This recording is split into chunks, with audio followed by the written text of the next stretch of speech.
뉴스 플러스 시작합니다.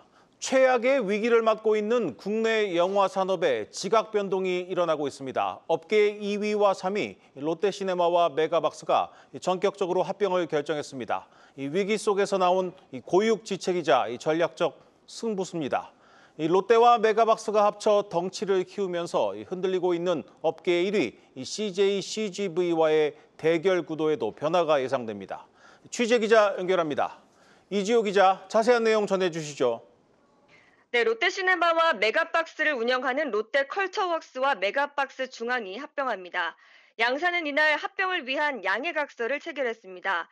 구체적인 합병안은 나오지 않았습니다. 다만 합작법인은 양사가 공동 경영할 계획을 밝혔습니다. 현재 롯데그룹의 롯데쇼핑이 롯데컬처웍스 지분 86.37%를 보유 중입니다. 중앙그룹 콘텐츠리 중앙이 가진 메가박스 중앙 지분은 95.98% 수준입니다. 롯데쇼핑은 이날 MOU를 체결한 것은 맞다면서도 합병과 관련해 현재까지 구체적으로 확정된 사항은 없다고 공시했습니다.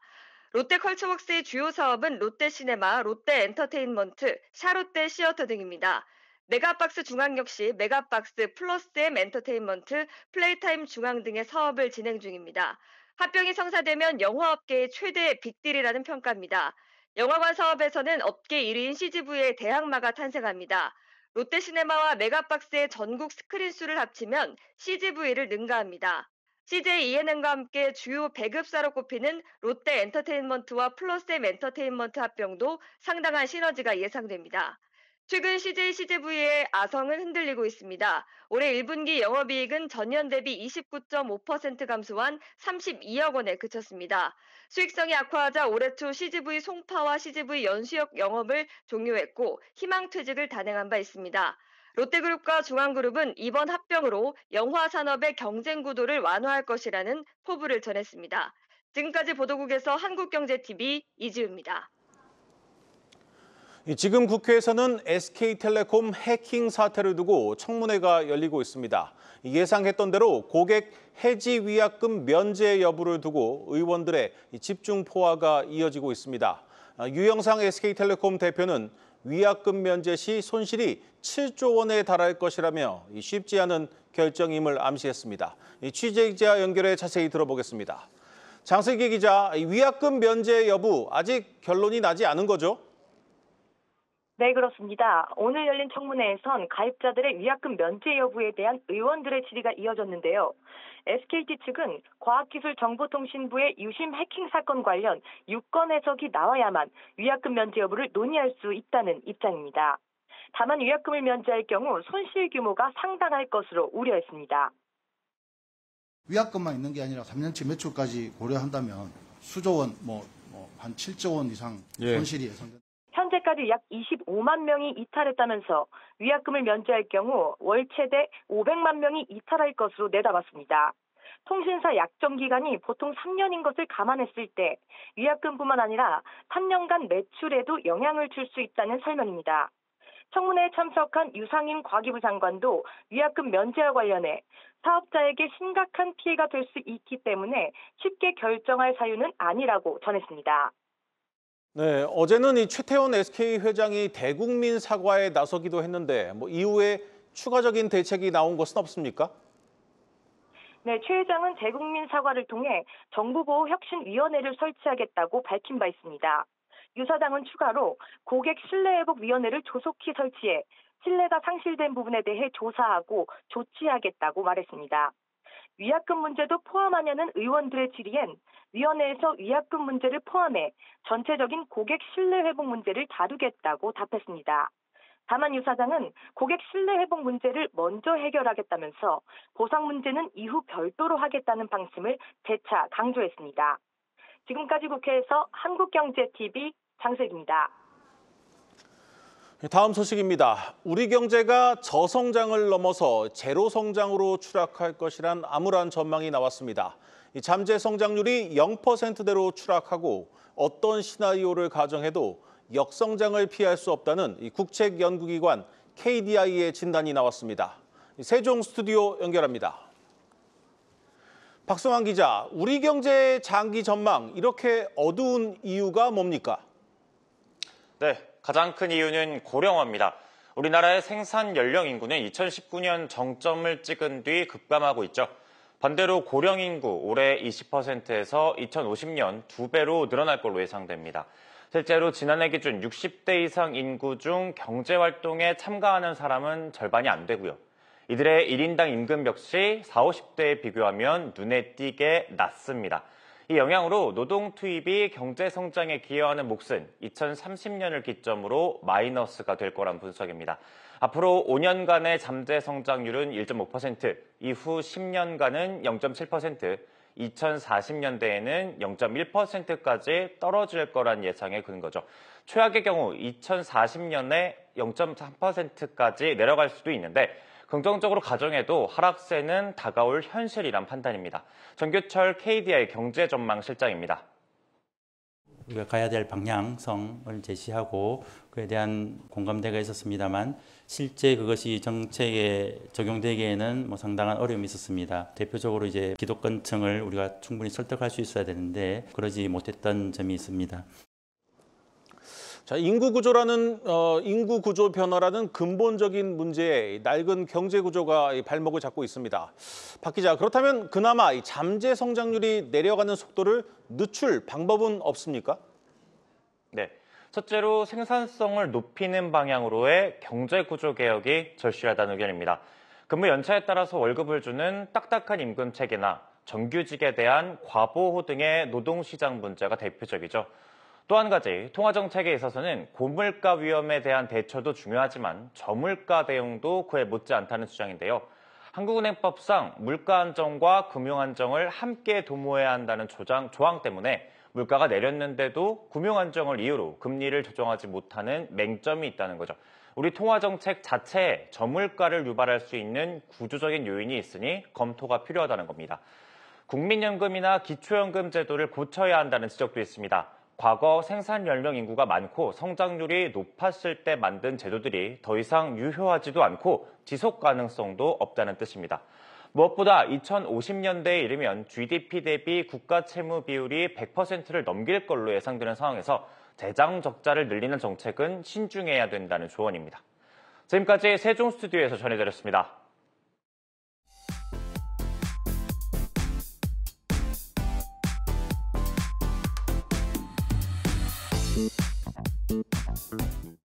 오늘 증시 이슈 짚어보는 마켓톡톡 시간입니다.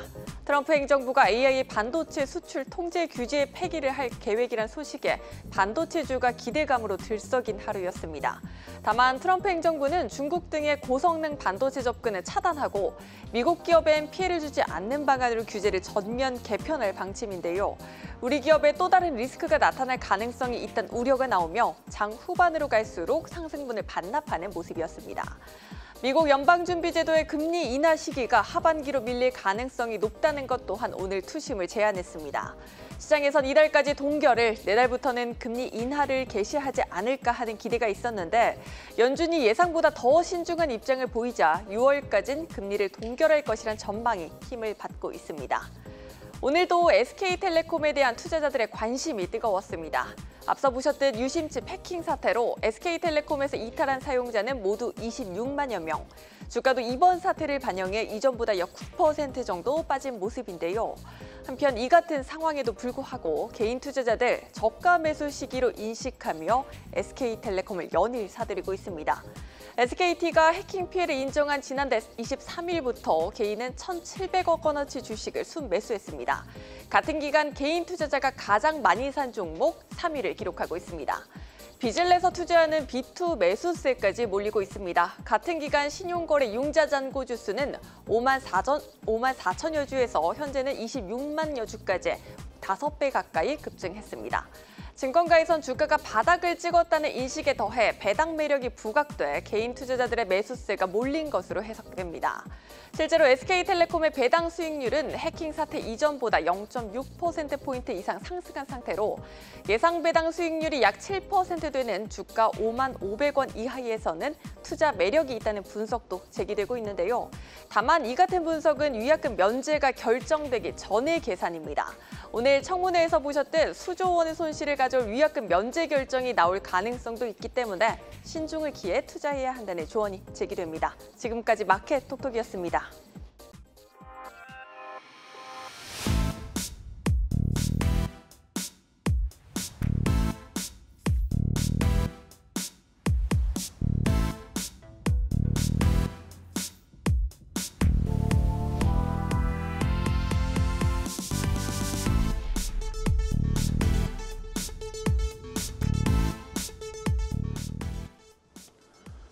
우리에게 이 정로환으로 잘 알려진 동성제약이 돌연 기업회생 절차를 신청했습니다. 지난 5년 동안 이 4번이나 적자를 낼 정도로 자금난에 시달렸는데 결국 기업회생에까지 이르게 됐습니다.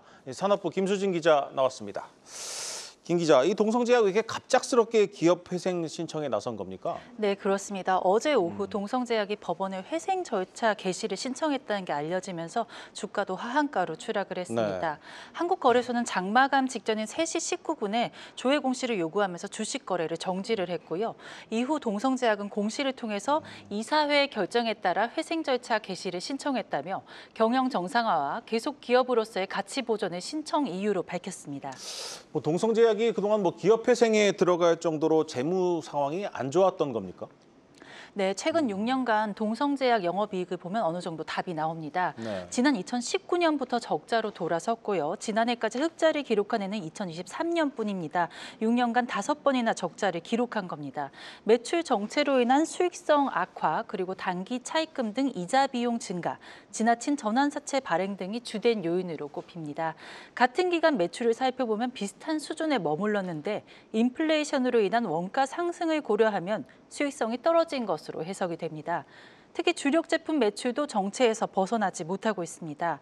염색약, 그러니까 세븐에이트, 이지엔, 허브 이런 세 종류의 매출 염색약들이 있는데요. 매출을 보시면 2022년 264억 원에서 2023년 242억 원, 2024년에 256억 원 선으로 줄었고요. 정로환의 경우 지난해 반기 기준 생산 실적이 7억 원 수준인데요. 네. 2023년 동기 20억 원 대비 60% 이상 줄었습니다. 단기 차입금 규모는 지난해 말 기준 231억 원에서 최근 325억 원이 됐는데요.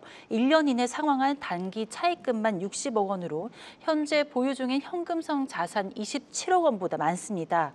지난 2월에는 경영진이 연 8% 이자율 200억 원 규모의 전환사채를 발행하기도 했습니다. 현금 유동 비율을 살펴보면요. 2019년 196%에서 지난해에는 88.57% 수준으로 떨어졌습니다. 2024년 사업보고서를 살펴보면 매출 채권, 기타 채권, 매출액은 줄었지만 재고 자산이 늘었거든요. 이게 이제 악성 재고가 쌓이는 것으로 파악이 됩니다. 네. 어제였죠. 어음 계좌에 잔액이 없어서 약 1억 원 상당의 1차 부도가 났고요. 오늘 입금했다는 내용의 공시도 나온 걸 보면 재무 구조에 비상이 걸린 그런 상황입니다. 네. 하지만 일각에서는 기업 회생 절차를 밟을 정도는 아니다라는 지적도 제기되고 있습니다. 동성제약 자산과 부채 총계를 준비했는데 한번 보시겠습니다. 보통 부채가 자산보다 클 때 해당 절차를 밟는데요. 네. 살펴보면 자산이 부채보다 많은 상황이거든요. 이 정도면 기업 회생까지 가지 않을 수도 있었겠다라는 생각도 드는데 이 최근 동성제약에서는 이 경영권 분쟁도 벌어지고 있지 않습니까? 네, 맞습니다. 회생 신청 전날 보면은 이양구 동성제약 회장이 언론을 통해서 나원균 동성제약 대표로부터 경영권을 되찾겠다는 의지를 밝혔습니다. 이 회장은 지난해 리베이트와 관련한 오너 리스크와 관련해 조카인 나 대표에게 경영권을 넘겼지만 회사 정상화가 필요하다며 지난 4월 21일 14.12%의 경영권 지분을 120억 원의 마케팅 전문기업 브랜드 리팩터링에 매각하는 계약을 체결했습니다. 보시면 회사 정상화를 위한 백기사 만들기라는 주장을 회장이 했습니다. 이 회장은 경영권 탈환을 이야기하면서 시중은행, 사모펀드 그리고 개인 투자자 등을 통해 30% 이상의 우호 지분을 확보했고 임시 주주총회를 열어서 대표이사와 이사진을 교체하겠다는 의견을 피력했는데요. 여기에 나 대표가 회생 절차 개시 신청으로 대응을 한 겁니다. 네, 보시면 법원이 절차 개시 명령을 내리기 전까지는 모든 채무가 동결될 뿐 아니라 임시주총 소집도 불가능해지거든요. 그래서 시간을 벌 수 있는 겁니다. 이 회장과 브랜드 리팩터리는 오늘 신주 상장 금지 가처분으로 맞대응했습니다. 이 회장 측이 신주 상장 금지를 요청한 주식은 51만 8,537주로 지난달 16일에 SD에너지가 제3자 유상증자로 인수한 물량인데요. 지분 경쟁을 감안한 움직임으로 보입니다. 지분을 살펴보면 이 회장과 브랜드 리팩터링이 15.6% 선, 나 대표가 12.8% 선이다 보니 전체 발행 주식의 2% 수준인 유증 신주 주분이 나 대표 측으로 가는 걸 견제하는 겁니다. 동성제약의 경영권 다툼은 법적 소송으로 더 커질 전망입니다. 네, 잘 들었습니다. 산업부 김수진 기자였습니다.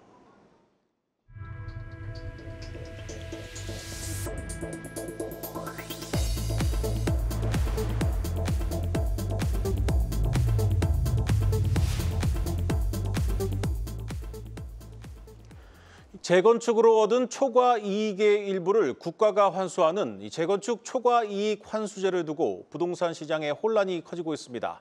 윤석열 정부가 폐지를 추진하다 무산된 상황에서 문재인 정부의 부동산 통계 조작까지 드러나면서 이 제도 자체를 둘러싼 논란이 뜨겁습니다. 이제 시선은 유력 대선 주자들의 공약으로 향하고 있습니다. 신재근 기자가 취재했습니다. 벌써 4년 전 재건축을 끝낸 서울 서초구의 한 아파트입니다. 서초구청이 1인당 1억 5천만 원의 재건축 부담금을 예고한 가운데 윤석열 정부가 추진했던 재건축 부담금 폐지가 무산되면서 혼란이 커지고 있습니다.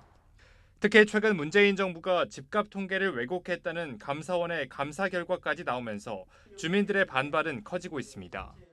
구청에서도 지금 강하게 푸시를 못하고 일단 자기네 면피해야 되니까 공문을 이따금씩 보내요. 영원 안 나와요. 공제시가도 안 나와요. 안 내도 될 것을 국가에다가 1억 5천이 될지 뭘 참작을 해서 그보다 낮은 숫자가 되더라도 낸다는 것은 부당한 거고. 재건축 단지들은 문재인 정부가 집값 상승분을 의도적으로 낮춰 내야 할 부담금이 크게 늘었다며 소송도 불사하겠다는 각오입니다. 전국에 대상 아파트가 262만 세대예요. 납득할 수 없는 법으로 만들어져 가지고 또 계산 방법도 틀리고 하니까 내면은 우리는 무조건 소송하겠다. 시장의 혼란이 커진 가운데 공사비 상승으로 재건축 사업성까지 크게 떨어지자 재건축 초과이익 환수제를 폐지하자는 목소리가 거세지고 있습니다. 재건축 부담금을 부과하게 되면 사업의 진행에 대한 부분도 힘들어질 거고 그런 면에서 사실 털어내야 되는 규제라고 생각을 해요. 이제 시장의 관심은 유력 대선 주자인 이재명 더불어민주당 후보가 재건축 부담금에 대해 어떤 입장을 내놓을지에 쏠리고 있습니다. 이 후보가 아직까지 재건축 초과이익 환수제에 대해 언급을 않고 있는 가운데 국민의힘은 폐지를 요구하고 있습니다. 국토교통부 관계자는 민주당이 재건축 부담금 폐지에 대해 찬성하고 있지 않기 때문에 빠르게 조치할 수 있는 방안이 뭐가 있는지 살펴보고 있다고 밝혔습니다. 한국경제TV 신재근입니다. 최근 증권사들의 전산장애가 끊이질 않고 있습니다. 문제는 해를 거듭할수록 이 같은 전산 먹통 사례가 늘고 있다는 건데 그 원인이 무엇인지 증권부 김원규 기자와 함께 알아보겠습니다. 김 기자, 사실 이제 증권사 이 전산장애 뉴스가 사실 뭐 하루가 멀다 하고 나오고 있는데 실제로 통계로 보면 어느 정도입니까? 최근 이제 5년간의 어떤 데이터를 보고 이야기 나눠보도록 하겠습니다. 총 400여 건인데요. 이 연도별로 살펴보면요. 2020년 60건에서 표에서 보시다시피 그리고 지난해 94건까지 좀처럼 줄지 않고 있는 상황입니다. 여기에 지난달에는 연이틀 키움증권이 그리고 전날에는 메리츠증권에서 전산장애가 발생하면서 올해도 상황은 비슷한 상황입니다. 그런데 이렇게 같은 문제가 계속 반복되고 또 늘어나는 이유는 뭡니까? 일단 뭐 여러 이유가 있는데요. 대표적으로 증권사들의 이런 전산 리스크는 이 무분별한 사업 확장과도 무관치 않다는 분석입니다. 네. HTS에 이어서 MTS, 비대면 계좌 개설, 이런 비대면 서비스를 좀 강화하면서 동시 접속자 수가 급증했기 때문입니다. 예컨대 공모주 청약이나 시장 급변 시기 등 이 대형 이벤트 발생 시에는 많게는 수백만 명이 동시에 접속을 하잖아요. 그러면은 서버 과부하로 인한 주문 지연이나 체결 오류가 속출하고 있다는 겁니다. 네. 실제 지난달 전산장애를 일으킨 키움증권은 주문 폭주로 인해서 서버에 병목 현상이 생겼다고 설명했습니다. 메리츠 증권 역시 미국 주식 거래 중 이 전산장애가 발생했는데 최근 개인 투자자들의 해외 주식 투자 접근성을 높이기 위해서 무료 수수료 정책을 전격 도입을 했는데 이에 따라서 트래픽이 급증한 것이 시스템 과부하를 유발한 원인으로 지목되고 있습니다. 뭐 그렇다면 증권사들이 거래가 늘어나는 만큼 이 시스템에 투자를 하면 해결되는 것 아니겠습니까? 증권사들도 나름 재발 방지 대책에 좀 힘을 쓰고 있는 모습이긴 합니다. 네. 국내 60개 증권사 전산 운용비를 좀 살펴보면요. 2022년에 약 7천억 원에서 지난해 9천억 원으로 매년 꾸준히 늘리고 있습니다. 여기서 말하는 전산 운용비는 시스템 운영과 그리고 유지 보수, 보안, 인건비 등 전산망 전반에 드는 비용을 말하죠. 네. 이 같은 노력에도 불구하고 현재 증권사들의 전산 장애는 끊이지 않고 있는 셈입니다. 이 전산 장애와 관련한 명확한 피해 보상 규정이 없다는 점도 현재 문제로 지적되고 있는데요. 전문가들은 현행 자본시장법상 전산장애에 따른 피해 보상 규정이 명확히 마련되어 있지 않아서 증권사들의 책임을 좀 강제할 수 있는 수단이 없는 상태라고 지적합니다. 네. 또 여기에 더해서 증권사 입장에서는 시스템 안전성을 높이는 것보다 장애가 발생했을 때마다 보상을 해주는 편이 비용 부담 측면에서 유리한 구조일 수 있다고 말합니다. 실제 각 증권사들은 현재 자체 규정에 따라서 피해를 좀 보상하는 실정인데요. 이에 따라서 금융당국에서도 별다른 조치를 좀 강제할 수 없는 입장입니다. 결국 뭐 증권사들이 돈은 벌고 충분한 투자를 하지 않았기 때문에 생기는 문제 같은데 결국 이제 투자자들이 피해를 보게 되는 건데 뭐 증권사에 대한 뭐 처벌을 강화하면 안 되겠습니까? 그 수위도 사실 좀 낮습니다. 최근 5년간 금감원이 전산장애로 처벌했던 건 지난 2022년과 지난해 각각 대신증권과 신한투자증권뿐이었습니다. 네. 이마저도 대신증권에는 피해 보상 권고, 신한투자증권에는 과태료 8천만 원 부과에 그쳐서 실효성 논란이 있었습니다. 네. 이 기간 전산장애로 인해서 누적 피해액이 약 200억 원 수준으로 추정된다는 점을 고려하면은 처벌 수준이 굉장히 미비하다는 지적이 있는 상황입니다. 더구나 금감원은 전날부터 지난달 3일과 4일 이틀 연속 주문 처리 지연 사고를 냈던 키움증권에 대해서 수사에 나서기는 했습니다. 그런데 이제 이 역시 전산장애 원인과 이 재발 방지 대책 제출 등에 그칠 것으로 현재 증권업계에서는 내다보고 있는 상황입니다. 이 자본시장 연구원 측은 전산장애 문제로 좀 인해서 이 자본시장법 개정을 통해서 구조적인 시스템 개선과 보상 체계의 규제화가 시급하다고 강조하고 있습니다. 이 쭉 들어보니 뭔가 이 특단의 강력한 조치가 없다면 이 증권사들의 이 같은 행태 계속 되풀이될 수밖에 없을 것 같습니다. 지금까지 증권부 김원규 기자와 함께했습니다.